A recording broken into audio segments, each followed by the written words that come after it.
Apesar de ganhar o título de construtores, a Mercedes pode ser questionada por muitas decisões de estratégia durante a temporada que atrapalharam Lewis Hamilton na disputa pelo título.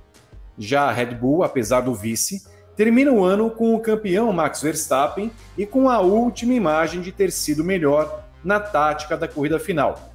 Como as decisões de Mercedes e Red Bull influenciaram no resultado do campeonato? Quem errou e quem mais acertou durante a temporada? É o que vamos falar nesse vídeo.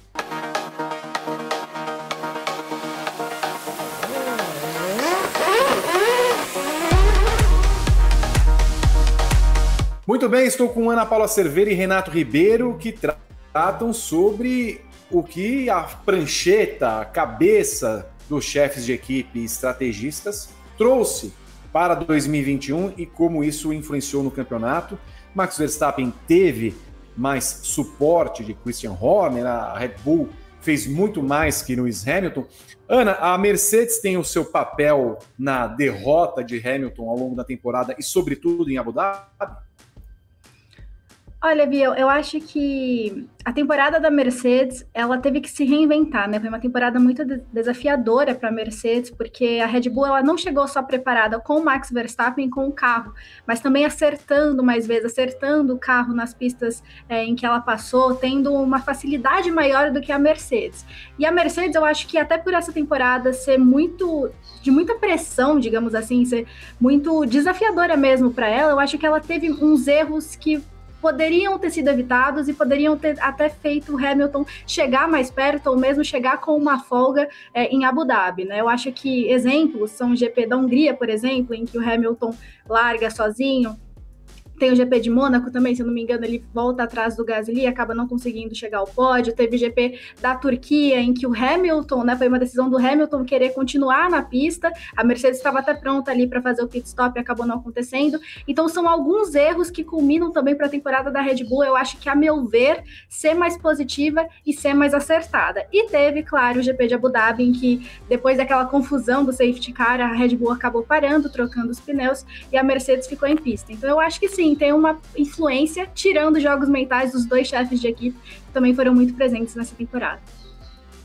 Se você também vir isso, Renato Ribeiro, a influência negativa das decisões da Mercedes, a gente pode ter como base principal o fato de que a Mercedes nunca de fato disputou com nenhuma outra equipe na era híbrida o título dos pilotos e de construtores, e aí faltou algum tato para ter isso como seu rol, no seu menu durante as corridas?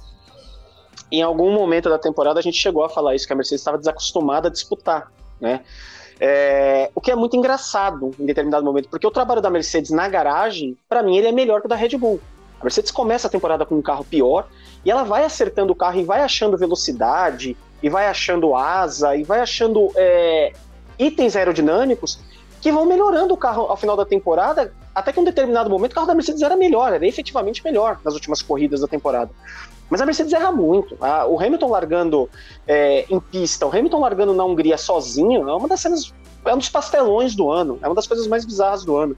A Red Bull não. A Red Bull ela tinha na garagem um carro mais adaptável, tanto que ela rouba mais mando de pista da Mercedes por ter um carro que era mais fácil de se adaptar a tudo isso.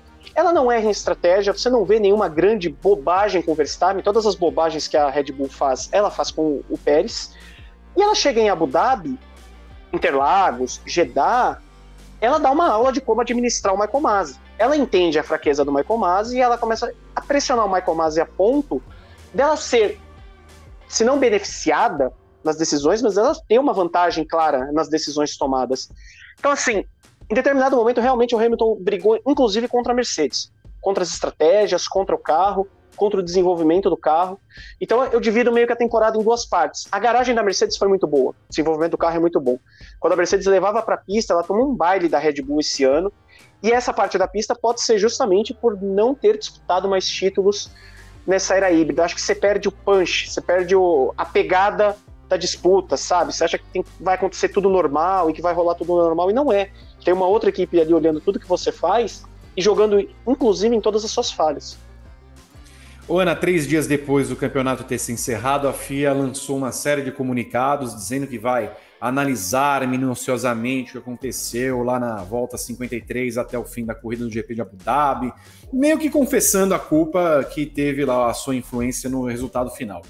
Você entende que tanto Mercedes quanto Red Bull precisam também se reunir e fazer uma análise minuciosa de como levar as coisas para 2022, considerando que devem ser as duas equipes principais do campeonato, no sentido de, olha, nós erramos muito na Hungria, como é que nós deixamos o Hamilton largar sozinho? Olha, nós não buzinamos tanto no ouvido do Michael Masi, mas talvez agora a gente não consiga mais buzinar no ouvido do Michael Masi. Peraí, o Michael Masi vai continuar?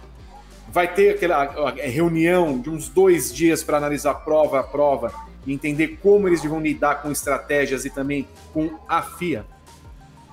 Eu acho que sim, Vi. Eu acho que tem uma lição de casa aí para as duas equipes, porque esse campeonato foi tão imprevisível. A gente falava aqui em todos os programas que a gente tinha expectativa que ia acontecer alguma coisa e acontecia outra. E isso foi muito o que o Renato falou também. O desenvolvimento do carro da Mercedes melhorou muito, mas a Red Bull, em termos de estratégia, em termos de acertar para as pistas que nós tivemos do ano, foi melhor em alguns sentidos. Então, eu acho que tem muito a se pensar. Eu acho que até a forma como eles agiram durante esse ano, em que a presença dos chefes de equipe foi um protagonista também na temporada. Eu acho que eles têm muito o que refletir a respeito dessa temporada, até porque 2022 é uma temporada nova, e eu acho que a perda desse título do Hamilton vai refletir muito no que pode acontecer em 2022. Eu acho que o Hamilton não tem muitos anos a mais aí na Fórmula 1, a Mercedes vai tentar entender no que errou com o Hamilton, no que poderia ter feito melhor, assim como a Red Bull também vai pensar no que ela pode superar uma Mercedes que provavelmente vai chegar muito forte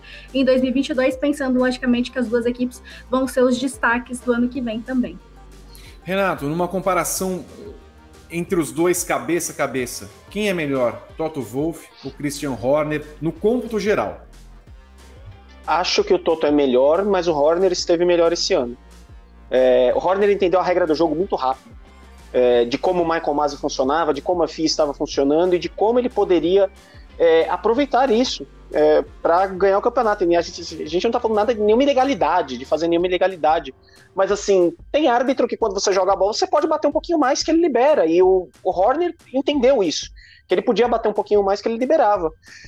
O Toto demorou para pegar o tino do negócio, para entender como é que o Michael Masi funcionava, e para mim tem um exemplo muito claro de como o Hamilton entendeu mais isso que o Toto. Jeddah, primeira curva, todas as disputas que o Verstappen teve, ele simplesmente saiu reto e não tentou contornar a curva de volta. E ele fez isso por 3 vezes lá, não foi punido, seguiu a regra do jogo e tudo mais. Quando a gente chega na última corrida em Abu Dhabi, na primeira disputa entre os dois, que é uma muito questionada, principalmente por quem torce pelo Verstappen, quando os dois dividiram a primeira curva, o Verstappen tenta voltar para contornar a curva, e o Hamilton foi embora. Saiu reto e cortou o caminho, basicamente. Então, o que eu esperava do Toto era justamente isso, o que eu esperava do Toto era o que o Hamilton fez, que ele entendesse a regra do jogo e que ele usasse isso a favor da Mercedes. Ele não usou. Por isso que eu acho que no cômputo geral, por mais que eu entenda que o Toto é o melhor chefe de equipe, afinal ele criou o que para mim é a maior equipe da história da Fórmula 1, ele dirigiu, ele ganhou todos os títulos, estava tudo ali na mão dele, na mão de ferro dele. Esse ano ele levou um baile do Horner, e o Horner esse ano foi o Horner dos tempos de Sebastian Vettel. Muito bem. Como as estratégias se alinharam para definir Verstappen campeão e Hamilton vice? Mercedes campeã, Red Bull vice. Coloca aqui nos nossos comentários se você ainda vê que houve um roubo, foi roubado, a FIA deveria... Eu vi gente pedindo divisão do título, tipo o Português e Santos em 73. Haveria como fazer isso? Coloque aqui nos nossos comentários, inscreva-se no canal, ative as notificações, dê o like nesse vídeo, é sempre muito importante a sua participação. Beijo, joinha para Renato Ribeiro, beijo para Ana Paula Cerveira e para todos vocês que acompanharam mais uma edição. Um abraço, tchau.